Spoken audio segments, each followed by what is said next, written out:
अस्सलाम वालेकुम स्टूडेंट्स, आज हम स्टार्ट करने जा रहे हैं ह्यूमन रेस्पिरेटरी सिस्टम।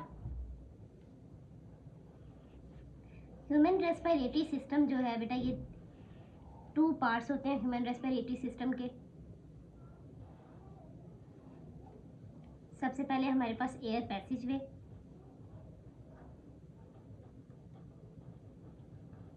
हवा का रास्ता जिसे हम कहते हैं, और सेकंड पे है लंग्स।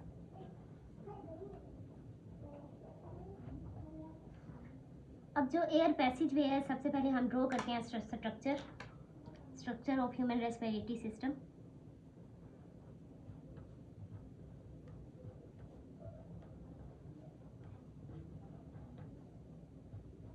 Human respiratory system.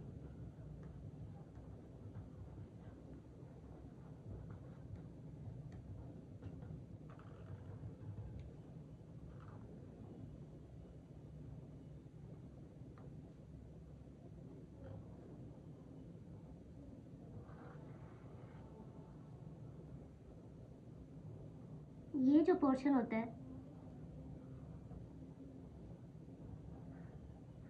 इसको हम क्या कहते हैं, नेजल कैविटी।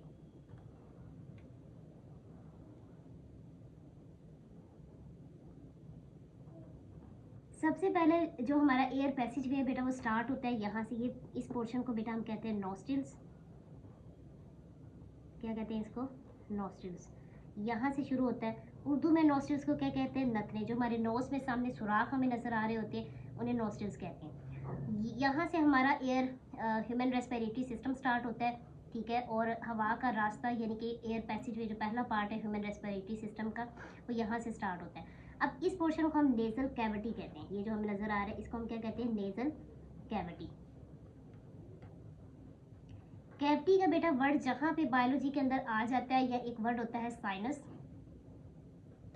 इनका मतलब होता है ओपन स्पेस, खाली जगह। ओपन स्पेस, खाली जगह, इसको कहते हैं नेजल कैविटी। अब आपने अपनी हम ह्यूमन स्ट्रक्चर में देखा है कि हमारे जो सामने नोज में जो हमें स्पेस नज़र आती है, ठीक है, सुराख है, उनको हम नॉस्ट्रिल्स कहते हैं। तो जी बेटा यहाँ पे देखें, ये नॉस्ट्रिल्स है। नॉस्ट्रिल्स जिनको हम उर्दू में क्या कहते हैं? नथने कहते हैं। हवा ने बेटा यहाँ से एंटर होना है, एयर ने यहाँ से एंटर होना है, और आगे जाके क्या, जो हमारी नोस्ट्रिल से आगे जो हमें जगह नजर आती है, इसको नेजल कैविटी कहते हैं। कैविटी ये साइनस का बायोलॉजी में जो वर्ड आएगा, उसका मतलब होता है ओपन स्पेस, यानी खाली जगह उसको कहते हैं। नेजल कैविटी है, इसने बेटा आगे जाके एक ट्यूब में ओपन होना है, एक नाली में आगे जाके इसने ओपन होना है, जिसको बेसिकली हम क्या कहते हैं? फेरिंग्स कहते हैं। जिसको हम क्या कहते हैं? फेरिंग्स। ये वाला पोर्शन है बेटा, इसको कहते हैं ओरल कैविटी। क्या कहते हैं इसको?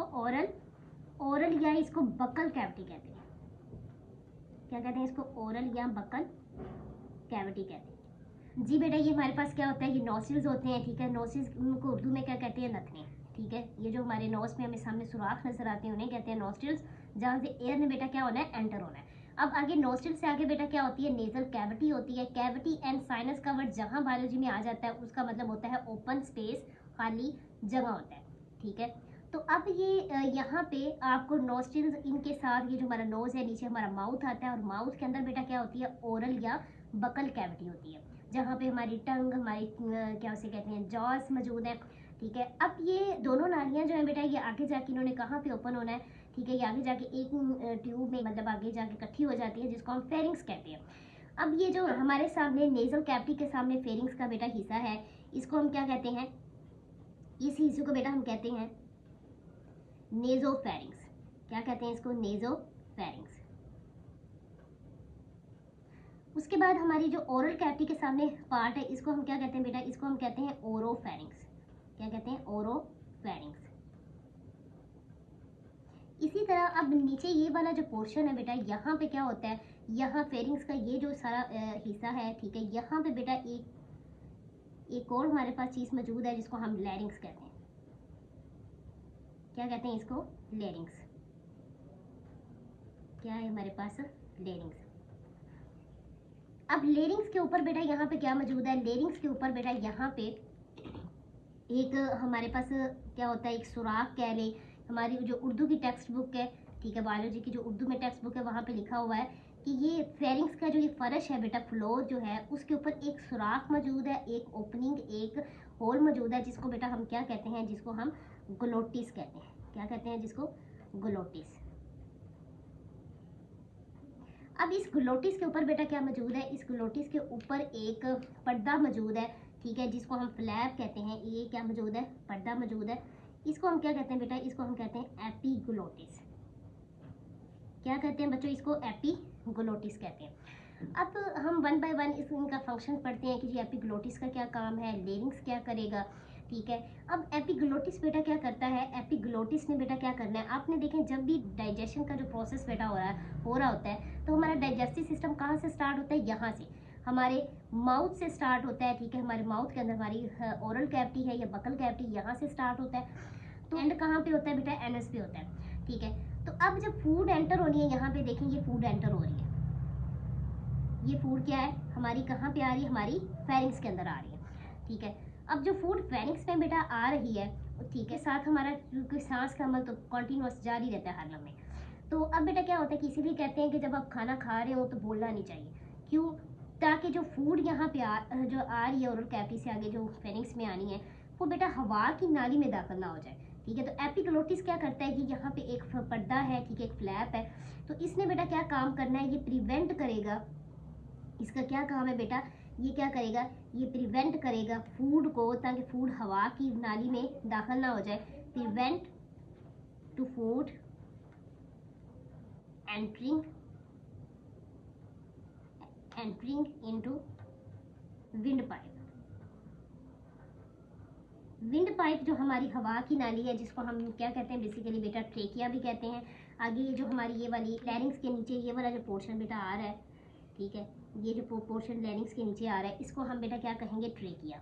ये हमारा क्या है? ट्रेकिया है।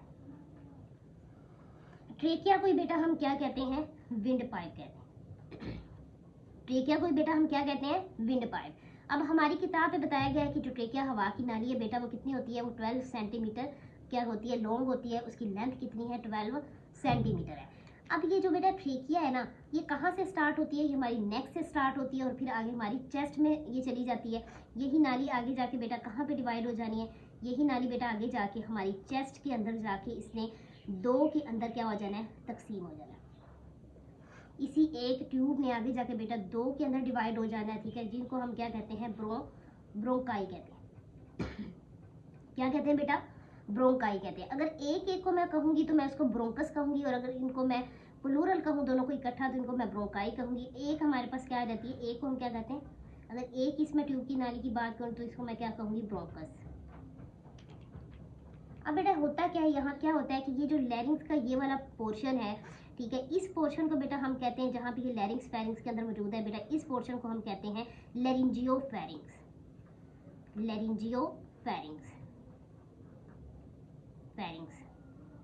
अब बेटा क्या होता है कि ये नेजोफेरिंग्स, ये ओरोफेरिंग्स, ये लैरिंजियोफेरिंग्स, ये तीनों मिलके क्या बनाती हैं हमारे पास? ये तीनों मिलके बेटा क्या बना देती हैं? ये तीनों मिलके बेटा फेरिंग्स का पार्ट बनता है। यानी कि तीनों मिलके फेरिंग्स बनती हैं, ठीक है। ये फेरिंग्स की तीन तरह की फेरिंग्स के टाइप्स है, ठीक है। ये तीनों मिलकर बेटा क्या बनती है? फेरिंग्स बनती है। अब देखिए हवा यहाँ से एंटर हुई नॉस्ट्रिल्स में, एंटर हुई नॉस्ट्रिल से एंटर हुई हवा और आगे नेजल कैविटी में चली गई। नेजल कैविटी से बेटा हवा फिर कहाँ आ जाती है? ठीक है, नेजोफेरिंग्स से ये ओरोफेरिंग्स से आगे लैरिंजियोफेरिंग्स, ठीक है, लेरिंग्स का पार्ट है। लेरिंग्स से आगे बेटा हवा ने कहाँ आ जाना है? ट्रेकिया में आ जाना है। अब जो ये हवा यहाँ बेटा नोस्ट्रिल से ऐड हुई है ना, यहाँ क्या होता है हमारी नेजल कैविटी में बेटा, यहाँ पे बारीक से क्या होते हैं? बाल होते हैं, थिन हेयर होते हैं, जो हवा को बेटा क्या करते हैं? हवा को ट्रैप कर लेते हैं, हवा को अपनी तरफ धंसा लेते हैं। अब यहाँ पे कुछ तरह के बेटा सेल्स भी होते हैं, जिनको क्या बेटा क्या नाम है इन सेल्स का? इन सेल्स का नाम होता है गोबलेट सेल्स। बेटा ये गोबलेट सेल्स क्या करते हैं बेटा? ये म्यूकस प्रोड्यूस करते हैं। क्या पैदा करते हैं बच्चे? म्यूकस। अब ये जो हवा आ रही है बेटा, ये जो हमारे हेयर है, थिन हेयर होते हैं, यहाँ पे बारीक बाल होते हैं, ये भी उसको अपनी तरफ ट्रैप करेंगे, खींचेंगे, अपनी तरफ धंसा लेंगे, ठीक है। और मतलब उस हवा में कि मतलब हवा को किस तरह धंसाने, कहने का मतलब है कि जो डस्ट पार्टिकल्स होंगे हवा में, उन 10 पार्टिकल्स को ट्रैप कर लेंगे। अब यहाँ पे बेटा गॉबलेट सेल जो म्यूकस प्रोड्यूस करते हैं, म्यूकस के दो बड़े इंपॉर्टेंट काम है। सबसे पहले म्यूकस बेटा क्या करती है, म्यूकस ने बेटा क्या करना है, एक तो ये म्यूकस बेटा क्या करेगी कि ये एयर को क्या करेगी, वार्म अप करेगी, भी 10 पार्टिकल्स को ट्रैप करती है।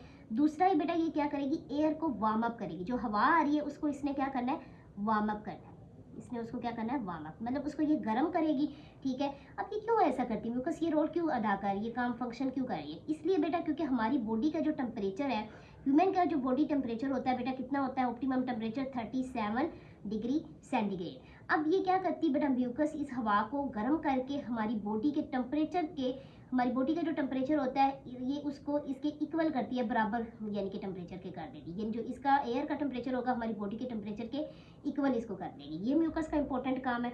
उसके बाद बेटा यहाँ पे देखें ट्रेकिया के अंदर भी क्या होते हैं, यहाँ पे जैसे थीन जैसे हेयर लाइक यहाँ पे बेटा एक्सटेंशन होती हैं, जिनको बेटा हम क्या कहते हैं, सीलिया कहते हैं, जिनको हम क्या कहते हैं, सीलिया, क्या कहते हैं इन्हें, सीलिया कहते हैं, क्या कहते हैं बेटा, सीलिया। और यहाँ पे भी बेटा म्यूकस की लेयर मौजूद होती है, यहाँ पे भी बेटा क्या मौजूद होती है, म्यूकस यहाँ पे भी मौजूद होती है, क्या मौजूद होती है, म्यूकस। अब बेटा ये जो सीलिया का क्या काम है, सीलिया बेटा क्या करेंगे, ये सीलिया बेटा ये जो भी 10 पार्टिकल्स होंगे इनको भी ये अपनी तरफ ट्रैप कर लेंगे, और फिर ये क्या करेंगे, जो म्यूकस है बेटा, म्यूकस क्या करती है कि जो भी बैक्टीरिया और जो भी बेटा क्या आएंगे हमारे पास, जो भी क्या है बैक्टीरिया एंड 10 पार्टिकल्स होंगे, 10 पार्टिकल्स को ये ट्रैप करेगी, 10 पार्टिकल्स को अपनी तरफ ये बेटा क्या कर लेगी, अपनी तरफ उनको यानी कि 10 पार्टिकल्स को ये खींच लेगी, ट्रैप कर लेगी। अब म्यूकस ये बैक्टीरिया 10 पार्टिकल्स को ट्रैप करती है, तो सीलिया बेटा क्या करता है, इसी म्यूकस के साथ बेटा क्या कर देता है, इन्हीं 10 पार्टिकल्स वगैरह को बेटा क्या करता है, फेरिंग्स की तरफ भेज देता है, ऊपर की तरफ। अब यहाँ पे एक इंपॉर्टेंट ये काम क्यों हो रहा है कि ये सीलिया ऐसा क्यों करता है, क्यों इसको ऊपर की जाने फेरिंग्स की तरफ भेजता है, क्योंकि बेटा लंग्स में कोई एग्जिट पॉइंट नहीं है, ठीक है, लंग्स की तरफ क्या है, कोई एग्जिट पॉइंट, वहां से ये बाहर नहीं जा सकते बॉडी से। तो फिर क्या होता है, जैसे आपको पता है कि हमारा डाइजेस्टिव सिस्टम, हमारी ओरल कैविटी हमारे माउथ से स्टार्ट होता है, और फिर हमारे डाइजेस्टिव सिस्टम कहाँ पे एंड होता है, एनएस पे एंड होता है, वहाँ पे एग्जिट पॉइंट है, वहाँ से चीज़ें बाहर जा सकती हैं। इसीलिए बेटा यहाँ पे एग्जिट पॉइंट नहीं है, तो लंग्स में कोई एग्जिट पॉइंट ना होने की वजह से क्या होता है, सीलिया इस म्यूकस के साथ ही जो भी बैक्टीरिया 10 पार्टिकल्स होते हैं उन्हें ऊपर की तरफ फेरिंग्स की तरफ भेज देता है, ठीक है, ताकि वहाँ से फिर आगे जो है हमारे नेजल कैविटी से आगे नोस्ट्रिल से बाहर चला जाए। अब बेटा क्या होता है, यहाँ पे देखिए ट्रेकिया के अंदर एक और बड़ी यहाँ पे इंपॉर्टेंट चीज़ है बेटा, ट्रेकिया में और यहाँ पे क्या मौजूद है, सी शेप कार्टिलेज होते हैं यहाँ, कौन सी शेप के, सी शेप,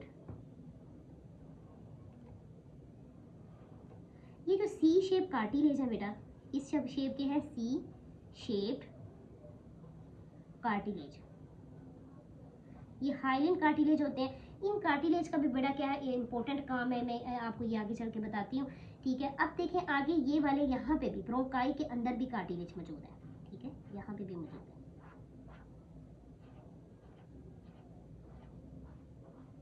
ये देखें ट्रेकिया जो बेटा आगे जाके क्या हो जाता है, ये लंग्स में आगे जाके दोनों लंग्स की साइड पे अपने रिस्पेक्टिव लंग्स पे बेटा क्या होता है, ये ट्रेकिया आगे जाके डिवाइड हो जाता है ब्रोंकाई में, किसमें बेटा हो जाता है, ब्रोंकाई में, ठीक है। अब देखें यहाँ पे हमारे पास क्या है बेटा, ये इस साइड पे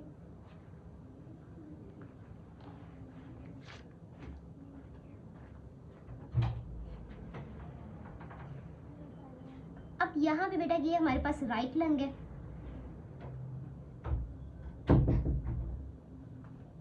और इसको हम क्या कहते हैं, लेफ्ट लंग। अब ये ट्रेकिया जो बेटा आगे जाके दो में तकसीम हो गया है, हमारे चेस्ट में जाके बेटा आगे ये ट्रेकिया जो है, हवा की जो बेटा ये नाली है, ठीक है, विंड पाइप जो आगे जाके किस में तकसीम हो गया, ये ब्रोंकाई में तकसीम हो गया। ये एक नाली एक लंग में चली जाती है, दूसरी दूसरे लंग में। अब इसको अगर हम अकेले एक ट्यूब की मैं बात करूँ तो इसको ब्रोंकाई को बेटा हम ब्रोंकस कहते हैं, क्या कहते हैं, ब्रोंकस, ठीक है, क्या कहते हैं इसको, ब्रोंकस कहते हैं, ठीक है। अगर मैं दोनों को इकट्ठा कहूँ तो ब्रोंकाई, और अगर मैं एक की बात करूँ तो इसको क्या कहते हैं, ब्रोंकस। जी स्टूडेंट्स, तो बेटा क्या होता है, ये ट्रेकिया जो बेटा आगे जाके लंग्स में, ठीक है, दोनों साइडों पे क्या होता है कि ये दो नालियों में तकसीम हो जाता है, ठीक है। इन दोनों को इकट्ठा हम कहते हैं ब्रोंकाई, और अगर एक की बात करूँ तो इनको क्या कहते हैं, ब्रोंकस कहते हैं। ठीक है। अब ये हमारा राइट लंग है, ये हमारा लेफ्ट लंग है। इसमें जो आपको एक गड्ढा सा नजर आ रही है, ऐसे क्यों होता है लेफ्ट लंग की साइड पे बेटा? यहाँ पे हमारा हार्ट मौजूद होता है, ठीक है। इस वजह से इसकी शेप जो होती है ना इस तरह होती है। तो अब ये देखेंगे यहाँ पे बेटा आगे क्या देखेंगे, इसमें तो सी शेप कार्टिलेज होते हैं जो कि इसको कोलैप्स होने में, टकराने में, दीवार इसकी ट्रेकिया की दीवारों को आपस में टकराने से क्या करता है, बचाता है। जब हवा मौजूद नहीं होती तो ये इनको कोलैप्स होने से बचाता है ताकि दोनों दीवारें आपस में बेटा टकरा ना जाएं, ठीक है। अब ये ट्रेकिया आगे जाके ब्रोंकाई में क्या हो रहा है, तकसीम हो रहा है। अब ये ब्रोंकाई बेटा आगे जाके मजीद जो है ये लंग के अंदर आगे जाके बेटा ये तकसीम होती हैं, ठीक है। ये आगे मजीद डिवाइड पे डिवाइड होती जाएगी। जब ये आगे मजीद बेटा डिवाइड पे डिवाइड होती जाती हैं तो ये यहाँ पे एयर सैक्स बन जाते हैं। क्या बेटा यहाँ पे बन जाते हैं, यहाँ पे एयर सैक्स बन जाते हैं। इनको हम क्या कहते हैं, इन्हीं एयर सैक्स को बेटा हम क्या कहते हैं, एल्वियोलाई कहते हैं। इनको बेटा क्या कहते हैं, एल्वियोलाई। अब ये ज़रा ये देखें यहाँ पे इसकी हम अलग से स्ट्रक्चर बना लेते हैं कि ये हमारा क्या था, ट्रैकिया, हवा की नाली। अब ये ट्रैकिया आगे जाके किस में तकसीम होता है, दो नालियों में यानी कि तकसीम हो गया, जिनको इकट्ठा हम क्या कहते हैं, ब्रोंकाई कहते हैं। और इस ब्रोंकाई में बेटा ये जो यहाँ पे मैंने बताया था कि इस ब्रोंकाई में क्या होता है कि इसमें प्लेट शेप क्या होते हैं, कार्टिलेज होते हैं। इसके अंदर ये जो कार्टिलेज है किस शेप के हैं, plate shape, plate shaped cartilage. अब ये देखिए ये ब्रोंकाई ने बेटा आगे क्या होते जाना है, इन्होंने डिवाइड पे क्या होते जाना है, डिवाइड होते जाना है, ठीक है। ये क्या होते जाएंगे बेटा आगे, डिवाइड पे डिवाइड होते जाएंगे। ये तकसीम पे बेटा तकसीम होके आगे इन्होंने क्या बना देनी है, इन्होंने ब्रोंक्यूल्स बना देनी है। क्या बच्चे बना देनी है, ब्रोंक्यूल्स।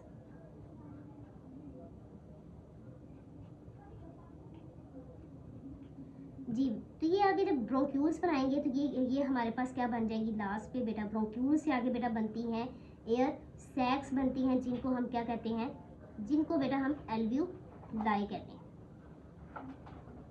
ये जो एल्वियोलाई हैं ये एयर के जो सैक्स बन गए हमारे पास, एयर सैक्स, हवा की जो थैलियाँ बेटा, उर्दू में इन सैक्स को थैलियाँ कहते हैं, ठीक है। ये जो एयर सैक्स बेटा बन गई इनको हम क्या कहते हैं, एल्वियोलाई। ये इनको इकट्ठा हम एल्वियोलाई कहेंगे। अगर एक की बात करूँ तो बेटा इनको क्या कहते हैं, एल्वियोलस कहते हैं। क्या कहते हैं, एल्वियोलस कहते हैं। अब बेटा क्या होता है कि ये जो आप समझ लें कि ये ब्रोंकाई आगे जाके किस में बेटा तकसीम हो रही है, ब्रोंक्यूल्स में तकसीम हो रही है। ये देखिए हमारे पास ये वाली क्या है, ब्रोंक्यूल्स है, ब्रोंक्यूल्स।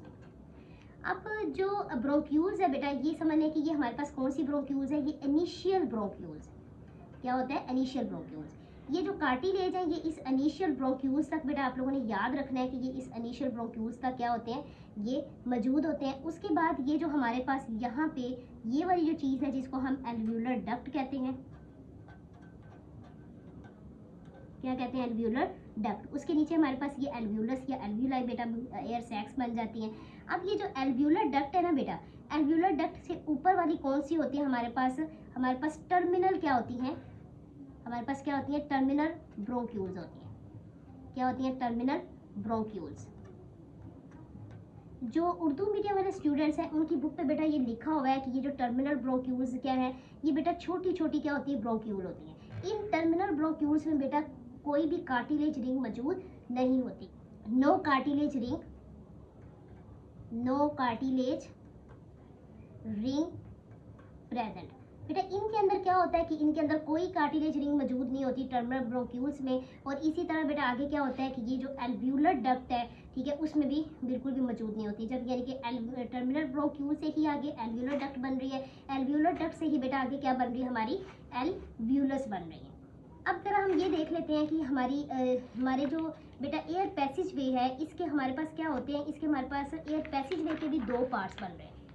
एयर पैसेज वे के, एयर पैसेज वे, ह्यूमन रेस्पिरेटरी सिस्टम का बेटा जो एयर पैसेज ये रास्ता है इसके भी दो पार्ट्स बन रहे हैं। कैसे दो पार्ट्स बन रहे हैं, इसके सबसे पहले देखें हमारे पास एक हमारा कंडक्टिंग पार्ट है, ठीक है। कौन सा पार्ट है, कंडक्टिंग पार्ट, ठीक है। और दूसरा हमारे पास एक्सचेंज पार्ट है। कौन सा पार्ट है, एक्सचेंज पार्ट, जहाँ पे गैसियस एक्सचेंज होना है, ठीक है। अब ये उर्दू मीडियम वाले बच्चे समझे कंडक्टिंग पार्ट क्या है, कंडक्ट का मतलब होता है पहुंचना। अब आपको पता है सबसे पहले हवा पहुंचती है, कहाँ पहुंचती है बेटा, दाखिल होती है, एयर पहुंचती है कहाँ पे, नोस्ट्रिल्स। कहाँ बच्चों एंटर हो रही है? नोस्ट्रिल्स में। नोस्ट्रिल्स बेटा जो हमें हमारे नोज में ये जो बाहर दो सुराख नजर आ रहे हैं, ये पेयर्ड होते हैं, दो होते हैं, इनको हम बेटा बाहर जो नजर आ रहे हैं इनको हम एक्सटर्नल नोस्ट्रिल्स कहते हैं। क्या कहते हैं? एक्सटर्नल नोस्ट्रिल्स, यानी कि बैरूनी जो हमारे ये नथने इनको उर्दू में कहते हैं, सुराख हैं। ये नोस्ट्रिल्स बेटा आगे जाके ये क्या किस में एयर एंटर होती है? नेजल कैविटी में। कहाँ बच्चे दाखिल होती है? नेजल कैविटी में। जैसे कि कैविटी मैंने आपको पहले ही बताया कि कैविटी का वर्ड बेटा जहाँ पे आ जाए वो उसका मतलब क्या होता है? खाली जगह। हमारे नोज में ये जो खाली जगह है, ठीक है, उसको हम नेजल कैविटी कहते हैं। नेजल कैविटी से आगे बेटा हवा कहाँ जाती है? फेरिंग्स में। कहाँ जा रही है बच्चे? फेरिंग्स में, ठीक है। फेरिंग्स से आगे बेटा कहाँ जा रही है? लैरिंग्स में। कहाँ जा रही है? लैरिंग्स में। लैरिंग्स से आगे बेटा कहाँ जाएगी? ट्रेकिया में, जो कि हवा की नाली जिसको विंड पाइप भी कहते हैं, ठीक है। ट्रेकिया से आगे कहाँ जाती है? ब्रोंकाई में। ब्रोंकाई से आपको पता है कि आगे बेटा ये हवा कहाँ चली जाएगी? ब्रोंकाई से बेटा ये आगे हवा कहाँ चली जाएगी? ब्रोंक्यूल्स में। कहाँ बच्चे चली जाती है?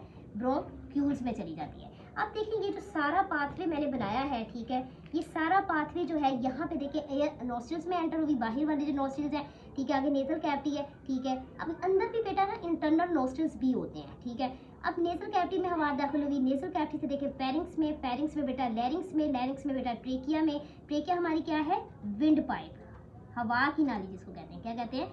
Wind pipe. ट्रेकिया में दाखिल हो गई, ट्रेकिया से आगे ब्रोंकाई में, ब्रोंकाई से आगे तकसीम ये ब्रोंकाई हो जाती है ब्रोंक्यूल्स में। यहाँ तक बेटा हवा क्या करती है? पहुँच गई है, ठीक है। ब्रोंक्यूल्स तक ये जो हिस्से हैं इनको हम कहते हैं, हवा जो इन हिस्सों तक पहुंची है यहाँ पे कोई काम नहीं हो रहा, यानी कि कोई भी हवा को हम यूटिलाइज नहीं कर रहे, हवा को बेटा हम इस्तेमाल नहीं कर रहे। नेक्स्ट जो हमारे पास एक्सचेंज पार्ट है जिसको हम क्या कहते हैं? एल्व्यूलाई बेटा एक्सचेंज पार्ट। एल्व्यूलाई बेटा एक्सचेंज पार्ट कैसे है? मीन यहाँ पे क्या होगा बेटा? यहाँ पे गैशियस एक्सचेंज होगा, गैसों का तबादला होगा, गैशियस एक्सचेंज। गैसों का यहाँ पे क्या होता है? तबादला होता है, ठीक है। अब यहाँ पे बेटा जो गैसों का तबादला होता है उस वजह से इस पार्ट को हम क्या कहते हैं? गैस एक्सचेंज पार्ट कहते हैं। एक और चीज़ बताती चलूँ, ये जो हमारे पंजाब बोर्ड के स्टूडेंट्स हैं बेटा, आपकी बुक पे ये चीज़ कंडक्टिंग पार्ट, एक्सचेंज पार्ट के दो लफ्ज़ नहीं लिखे हुए, लेकिन ये आपको पता होना चाहिए कि कौन से हिस्से में हवा यहाँ तक पहुँच रही है, तो उसको जस्ट हम ये कहते हैं कि ये हवा यहाँ तक बस पहुँच रही, कंडक्टिंग पार्ट है। और कौन सा हिस्सा जो एक्सचेंज पार्ट यहाँ से यानी कि हवा ने बेटा की ऑक्सीजन मुंतकिल करनी है, कहाँ पे? ब्लड कैपिलरीज में मुंतकिल करनी है। तो ये तो सारा हमने क्या देख लिया बेटा? एयर पैसेज में हमने देख लिया, ठीक है। नेक्स्ट बेटा अभी हम यहाँ पे देखते हैं, देखिए अब क्या हुआ था कि ये हमारे पास बेसिकली क्या है? ये हमारे पास एल्व्यूलर डक्ट है, ठीक है। ये क्या थी? Alveolar duct. डक्ट किसको कहते हैं? उर्दू वाले स्टूडेंट सुन लें, नाली को कहते हैं, ठीक है। और ये हमारे पास क्या है? एल्व्यूलस है, ये एल्व्यूलाई कह रहे हैं, ठीक है। ये हमारे पास क्या है? एल्व्यूलाई। अब बेटा क्या होता है यहाँ एल्व्यूलाई के साथ ही बेटा यहाँ पे क्या होता है? यहाँ पे ब्लड कैपिलरीज मौजूद है। कौन बच्चे मौजूद है यहाँ पे? Blood capillaries. कौन है ये? Blood capillaries. अब आप लोग आगे जो हम चैप्टर पढ़ेंगे ब्लड सर्कुलेटरी सिस्टम, बेटा हम पढ़ेंगे खून का जो सर्कुलेटरी सिस्टम है, उसमें हम कैपिलरीज, आर्टरीज, वेन्स, इनको डेप्थ के साथ इंशाल्लाह पढ़ेंगे। अब यहाँ मैं आपको इस टॉपिक के लिए बेटा बताती चलूँ कि ये जो खून की नाली ब्लड वेजल्स ही होती है, लेकिन ये कैपिलरीज जो होती है बेटा ये सबसे छोटी खून की नाली है, ठीक है। और इसकी ये जो दीवारें होती हैं बच्चे, ये क्या होती हैं? ये इसकी दीवारें बेटा एक ही सेल से बनी होती है, एंडोथीलियम सेल की बनी होती हैं। ये जो दीवारें हैं किसकी बनी हुई है? एक ही तरह के सेल्स की बनी हुई है, जिसको हम क्या कहते हैं? Endothelium cells. एक ही सेल से बनी होती है, उस सेल को हम क्या कहते हैं? एंडोथीलियम सेल, ठीक है। अब ये इतनी बेटा पतली थिन होती हैं, ये बारीक होती हैं इसकी दीवारें, ये थिन और क्या होती हैं? बारीक होती हैं। ये क्यों थिन है? ये क्यों बारीक है? ठीक है, ये थिन है बेटा, ये क्या है? बारीक है। ये क्यों बारीक बेटा होती हैं? ये इसलिए होती हैं, जो भी फूड के जो न्यूट्रिएंट्स हैं, देखेंगे फर्क है फूड के जो क्या है न्यूट्रिएंट्स हैं, फूड के जो हमारे पास क्या है, जैसे कि ऑक्सीजन हो गई, ठीक है, वाटर, ठीक है। ये यहाँ पे बेटा जो फूड के बेटा न्यूट्रिएंट्स आने हैं वो आसानी से यहाँ से इसकी ये जो दीवारें वहाँ से बेटा क्या हो सके? टिश्यूज़ में जा सके आसानी से, ठीक है। इसलिए ये पतली होती हैं, थिन होती हैं, ठीक है। अब देखिए हम अपने टॉपिक की तरफ बेटा आते हैं कि रेस्पिरेटरी सिस्टम में ऑक्सीजन यहाँ बेटा क्या हो गई है? हवा बेटा यहाँ पहुँच गई है, ठीक है। ये क्या है? देखिए ये एल्व्यूलर डक्ट से हवा बेटा क्या हो गई? यहाँ पहुँच गई। हवा से हमने क्या यहाँ पे ले लिया स्टूडेंट्स? यहाँ से हमने क्या ले लिया बेटा? ऑक्सीजन ले ली। अब ये ऑक्सीजन बेटा कहाँ चली जाएगी, ऑक्सीजन हमारी ब्लड कैपिलरीज में आ जाएगी, ठीक है। और इसी तरह बेटा क्या होगा, यहाँ से कार्बन डाइऑक्साइड यानी एयर इधर आ जाएगी, और कार्बन डाइऑक्साइड बेटा यहाँ से क्या होगी, एल्व्यूलर डक्ट से होते हुए कहाँ चली जाएगी हमारी, ये हमारी एल्व्यूलाई है, यहाँ पे कार्बन डाइऑक्साइड एयर आई, एल्व्यूलर डक्ट से बेटा आगे होते हुए ब्रोंकाई में आएगी, ब्रोंकाई से आगे ट्रेकिया में जाएगी, और ट्रेकिया से बेटा आगे आपको पता है कि ट्रेकिया से आगे लैरिंग्स में, लैरिंग्स से आगे इसी तरह फेरिंग्स के हिस्से में, और फेरिंग्स से बेटा नेजल कैविटी में, नेजल कैविटी में आके फिर आगे बेटा नोस्ट्रिल से क्या हो जाएगी, एयर बाहर चली जाएगी। ये तो चीज़ें मैंने आपको अभी बताई हैं, ठीक है। हवा का अंदर आना बेटा क्या होता है, बेसिकली बेटा क्या होता है, इनहेलेशन। ये आगे हमने ब्रीथिंग रेस्पिरेशन ब्रीथिंग का जो बेटा मैकेनिज्म पढ़ना है, ठीक है। मैकेनिज्म के अंदर हम इसको डिटेल में पढ़ेंगे। इनहेलेशन एक टर्म है, और एक क्या है, एक्सहेलेशन। ये जो अभी मैंने आपको बताया है कि ऑक्सीजन बेटा ब्लड कैपिलरीज तक पहुंच गई है, ठीक है। अब ये जो प्रोसेस हुआ है ना, एल्व्यूलाई ने ऑक्सीजन बेटा ब्लड कैपिलरीज को दे दी है, दैट्स प्रोसेस बेटा क्या कहलाता है, गैसियस एक्सचेंज। बेटा क्या कहलाता है, गैसियस एक्सचेंज। तो आपसे ये एमसीक्यूज भी पूछा जा सकता है, ह्यूमन रेस्पिरेटरी सिस्टम में बेटा क्या होता है, गैसियस एक्सचेंज किस पार्ट में होता है, ये किस पार्ट को हम कहते हैं कि वहाँ पे गैसियस एक्सचेंज हो रहा है, तो बेटा वो कहाँ पे हो रहा है, एल्व्यूलाई में हो रहा है। ये इंपॉर्टेंट यहाँ पे एमसीक्यू बनता है, ठीक है। उसके बाद आपसे ये भी पूछा जा सकता है कि कंडक्टिंग पार्ट के हिस्से कहाँ तक है, तो बेटा ब्रोंक्यूल्स तक जो है एयर जा रही है, उसके बाद गैसियस एक्सचेंज एल्व्यूलाई के अंदर हो रहा है जी। अब यहाँ से जो मैंने आपको ये चीज़ बताई है कि बेटा एल्व्यूलाई से ब्लड जो एयर है वो हमने वहाँ से ऑक्सीजन ब्लड कैपिलरीज में ले ली है, और फिर इंटर्न हम बदले में हम क्या कर रहे हैं, मतलब नेक्स्ट क्या हो रहा है बेटा कि हवा दोबारा जाएगी एल्व्यूलाई में, ठीक है। एल्व्यूलाई से आगे एल्व्यूलर डक्ट में पूरा प्रोसेस मैंने आपको बताया कि हमारी फिर नोस्ट्रिल्स तक पहुँच के वो हमारी बॉडी से नोज से बेटा क्या हो जाएगी, बाहर चली जाएगी। अब ये जो हवा का अंदर आना है इसको इनहेलेशन कहते हैं, ठीक है। हमारे जो नोस्ट्रिल्स में हवा आ रही है और कहाँ तक पहुँच रही है बेटा, पूरे हमारे कंडक्टिंग पार्ट ब्रोंक्यूल्स तक पहुँच रही है। ये जो हवा का बेसिकली अंदर आना है, एंटर इनटू नोस्ट्रिल्स, नोस्ट्रिल्स में हवा जो अंदर आ रही है, या आप कह सकते हैं एंटर इनटू बॉडी, ठीक है। किस बॉडी पार्ट से दाखिल होती है, नोस्ट्रिल्स में, एंटर इनटू बॉडी। एयर जो बेटा एंटर हो रही है इनटू बॉडी, ये जो प्रोसेस बेटा ये इनहेलेशन है। और फिर हमारे क्या हो रही है कि मूव्स आउट हो रही है from the body, moves out from the body, ठीक है। जिस्म से बेटा क्या जा रही है, बाहर जा रही है। इस प्रोसेस को हम क्या कहते हैं, एक्सहेलेशन कहते हैं। तो ये इंशाल्लाह नेक्स्ट लेक्चर में हम इसको डिटेल में पढ़ेंगे। मैकेनिज्म ऑफ ब्रीथिंग जो है हमारा रेस्पिरेशन का, उसमें हमने इन दोनों प्रोसेस को डिटेल में पढ़ना है, ठीक है। लैरिंग्स बेटा सबसे पहले यहाँ पे आप सब स्टूडेंट्स ने भी बेटा ऐसे ही डायग्राम बनानी है, डायग्राम के थ्रू अपने अपने कॉन्सेप्ट्स क्लियर करने हैं, ठीक है। रूट मेमोराइजेशन पे आपने नहीं जाना, अपने सारे कॉन्सेप्ट्स अपने स्टूडेंट्स ऐसे ही जो है क्लियर करने हैं। डायग्राम वाले जो टॉपिक्स होते हैं उनको आपने डायग्राम के थ्रू ही करना होता है, इस तरह आपके लिए क्या हो जाता है, आसान हो जाता है तैयार करना जी। ये मैं ट्रेकिया बना रही हूँ, अब आपको पता चल ही गया होगा कि ये ट्रेकिया है, ठीक है। इसके अंदर क्या होते हैं, सी शेप क्या होते हैं, कार्टिलेज होते हैं। यहाँ पे मैं आपको एक पॉइंट बताऊंगी कि ये जो सी शेप कार्टिलेज थे ये एक ही साइड पे क्यों मौजूद होते हैं, ठीक है। ये पूरी रिंग की फॉर्म में क्यों नहीं होते, ये ऐसे रिंग की शक्ल में क्यों है, ये एक ही साइड पे क्यों है। देखिए अगर हम सी जो लिखते हैं, हम अल्फ़ाबेट की जो हमारे उसमें हम सी भी लिखते हैं, तो सी की शेप ऐसे है, ये पूरा ऐसे नहीं होता रिंग की शक्ल में, ये वर्ड ऐसे होता है, तो इसलिए ये आगे की तरफ होते हैं, तो इसलिए इनको ये सी शेप कहा गया है। क्या कहा गया स्टूडेंट्स, सी शेप कार्टिलेज। सी शेप क्या है बेटा, कार्टिलेज। तो अब ये जो सी शेप कार्टिलेज एक ही साइड पे क्यों है बेटा, रिंग की फॉर्म में क्यों नहीं है, क्योंकि अगर हम देखें यहाँ पे जो मैंने शुरू में आपको करवाया है, ठीक है। यहाँ पे देखें रख, ठीक है, ये देखें यहाँ पे बेटा लैरिंग्स के साथ ही क्या होता है, यहाँ लैरिंग्स के साथ ही बेटा यहाँ पे हमारी एक ट्यूब नाली निकल रही है जिसको हम कहते हैं फूड पाइप। क्या कहते हैं स्टूडेंट्स, फूड पाइप, खुराक की नाली इसको कहते हैं। और ये फूड पाइप क्या होती है, इसको एसोफेगस भी कहते हैं, ठीक है। ये बेटा अब यहाँ पे मैं आपको बताती हूँ कि ये एक ही साइड पे क्यों प्रेजेंट है, सी शेप कार्टिलेज रिंग की शक्ल में क्यों नहीं है, ये पूरी की पूरी ट्यूब के पीछे की साइड पे क्यों नहीं है, ये सिर्फ आगे एंटीरियर साइड पे सामने वाली साइड पे क्यों मौजूद है। ये बेटा इसलिए सामने वाली साइड पे मौजूद है कि जब फूड के अंदर आपको पता है कौन सा प्रोसेस होना है, फूड में आपको पता है कि फूड जो हमारी एलिमेंट्री कैनाल है उसमें इस तरह का प्रोसेस होता है, ठीक है, जिसको हम कहते हैं पेरिस्टालसिस। क्या कहते हैं उसको बेटा, पेरिस्टालसिस कहते हैं, ठीक है। भैया देखिए फूड जब आती है हमारी, ठीक है, ये हमारे जो खुराक की नाली है बेटा फूड पाइप है, उसके मसल्स क्या करते हैं, वो सुकड़ते हैं, फैलते हैं। उनका ये जो फैलना है जी, सुकड़ना फैलना है, इस प्रोसेस को बेटा हम पेरिस्टालसिस कहते हैं। क्या कहते हैं, पेरिस्टालसिस, ठीक है।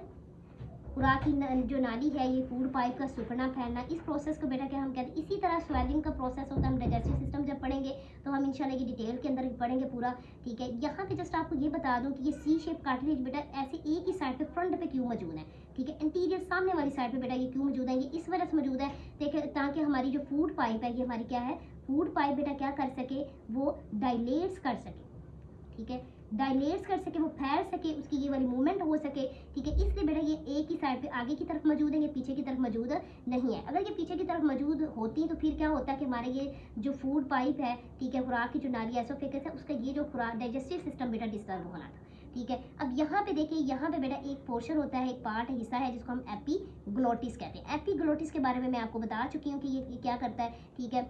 यहाँ पे बेटा ये वाली जो चीज़ है, इसको क्या कहते हैं, हायोइड बोन कहते हैं, हायोइड बोन। ये कैसी बोन है बेटा, ये हमारी टंग के पीछे मौजूद होती है, ठीक है। और ये हमारे पास कौन सा पोर्शन है, थायराइड, थायराइड मेम्ब्रेन कहते हैं इसको,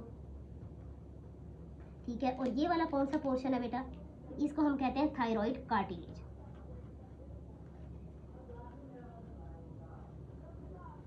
जो बेटा पंजाब बोर्ड के स्टूडेंट्स हैं बेटा, ये वाली जो उसे कहते हैं इतनी वहाँ डायग्राम बनी हुई है आपकी बुक पे, लेकिन उन्होंने इसको क्या नहीं किया हुआ, ये वाले जो portion hyoid bone, thyroid membrane, thyroid cartilage, ये वहाँ पे हाईलाइट नहीं है, इनके नेम्स नहीं लिखे हुए, जस्ट वैसे उन्होंने एक डायग्राम बनाई हुई है, ठीक है। अब देखिए ये हमारे पास क्या थी, ये तो हमारे पास है हमारे, ये कौन है, ट्रेकिया, ये हमारा क्या है, ट्रेकिया, ठीक है, जिसको हम क्या कहते हैं, विंड पाइप भी कहते हैं।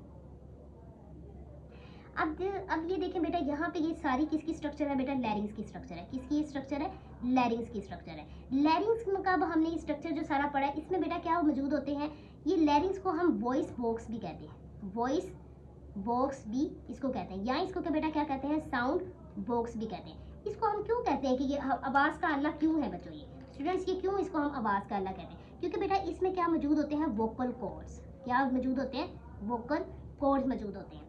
ये वोकल कॉर्ड्स बेटा क्या करते हैं, इनके अंदर बेटा क्या होती है, ये बने होते हैं बेटा, ये सबसे पहले आपको ये पता होना चाहिए, फाइब्रस बैंड के बने होते हैं। फाइब्रस बैंड मीन रेशेदार पट्टियों के बने होते हैं। अब ये फाइब्रस बैंड वोकल कॉर्ड्स बेटा क्या करते हैं, इनमें क्या बच्चे होती है, इनके अंदर बेटा क्या होता है, इनके अंदर वाइब्रेशंस होती है। क्या होती है स्टूडेंट्स, वाइब्रेशंस होती है। इस बच्चे वाइब्रेशन से ये क्या करते हैं, ये साउंड प्रोड्यूस करते हैं, ठीक है। ये वाइब्रेशन कैसे होती है, ठीक है, हाउ वाइब्रेशन बेटा प्रोड्यूस, ठीक है, कैसे प्रोड्यूस होती है वाइब्रेशन। तो ये जो हमारी जो टंग है, ठीक है, हमारी जुबान, ठीक है, चीक्स, ठीक है, हमारे जो जॉज है, जबड़े हैं जो हमारे, इन सब की बेटा क्या होती है, मूवमेंट। इन सब की किसकी वजह से, इन सब की बच्चे मूवमेंट, इन सब की हरकत की वजह से वाइब्रेशन पैदा होती है इन वोकल कॉर्ड्स में, और फिर वो वाइब्रेशन बेटा क्या करती है, क्या करती है बेटा, वो साउंड प्रोड्यूस करती है, ठीक है। अब एक इंपॉर्टेंट यहाँ पे पॉइंट ये है कि बेटा कि ये जो लैरिंग्स है, ठीक है, मेल के अंदर ये बड़ा वाज़िया होता है। मेल में, मेल जब बेटा प्यूबर्टी, जब वो बालिग हो जाते हैं, बड़े हो जाते हैं, तो उनमें वो बड़ी वाज़िया नज़र आती है, उनके जो साउंड है, उनकी आवाज़ भी चेंज हो जाती है, भारी हो जाती है, ठीक है। तो ये लैरिंग्स जो होता है बेटा, ये मेल में इतना वाज़ा क्यों होता है और फीमेल में इतना वाज़ा क्यों नहीं होता, उसकी रीज़न ये है कि मेल में एट अ प्यूबर्टी जो होती है लेवल बेटा, उस टाइम पे बेटा क्या होता है कि वहाँ पे बेटा एक हार्मोन जो है उसकी वजह से ये होता है, जो कि फीमेल में नहीं, ये मेल में मौजूद होता है, टेस्टोस्टेरोन। ये हार्मोन मेल में टेस्टोस्टेरोन हार्मोन। इस हार्मोन की वजह से बेटा क्या होता है कि ये मेल में हमें बड़ा वाज़िया ये नज़र आता है लैरिंग्स, ठीक है। अब आपसे क्या पूछा जा सकता है, आपसे पूछा जा सकता है कि वॉइस बॉक्स बेटा किसको कहते हैं, ठीक है। ये MCQs पूछा जा सकता है कि वॉइस बॉक्स जो है वो क्या होता है, ठीक है। साउंड बॉक्स या वॉइस बॉक्स किसको कहते हैं, वोकल कॉर्ड्स किस में मौजूद होते हैं, ठीक है। और लैरिंग्स में कौन सा पोर्शन है जहाँ पे वाइब्रेशन होती है, वोकल कॉर्ड्स में बेटा वाइब्रेशन की वजह से साउंड होती है, ठीक है। ये सब पूछा जा सकता है। उसके बाद ट्रेकिया के बारे में एक और बता दूँ, ट्रेकिया जो हमारी है, ठीक है, ये कितने होती है, इसकी लेंथ बेटा ट्रेकिया की कितनी होती है, इसकी लेंथ 12 सेंटीमीटर की क्या होती है, लंबी होती है। दूसरी बात, ये ट्रेकिया हमारी कहाँ से शुरू होती है, हमारी नेक से स्टार्ट हो रही है और हमारे जाके हमारे जो चेस्ट में जाके बेटा लंग्स में आगे जाके ये ब्रोंकाई में क्या हो जाती है, डिवाइड हो जाती है। जी स्टूडेंट्स, ये तो हमारा आज टॉपिक था, क्या उसे क्या टॉपिक है, ह्यूमन रेस्पिरेटरी सिस्टम, जिसके बारे में हमने बेटा क्या किया है, हमने उसका एक पार्ट देखा है, एयर पैसेज वे हमने देखा है, ठीक है। तो एयर पैसेज वे जितना ये टॉपिक है बेटा हमारा, ये आप लोगों से इंपॉर्टेंट लॉन्ग क्वेश्चन भी पूछा जा सकता है कि right a note detail on air passage way of human respiratory system.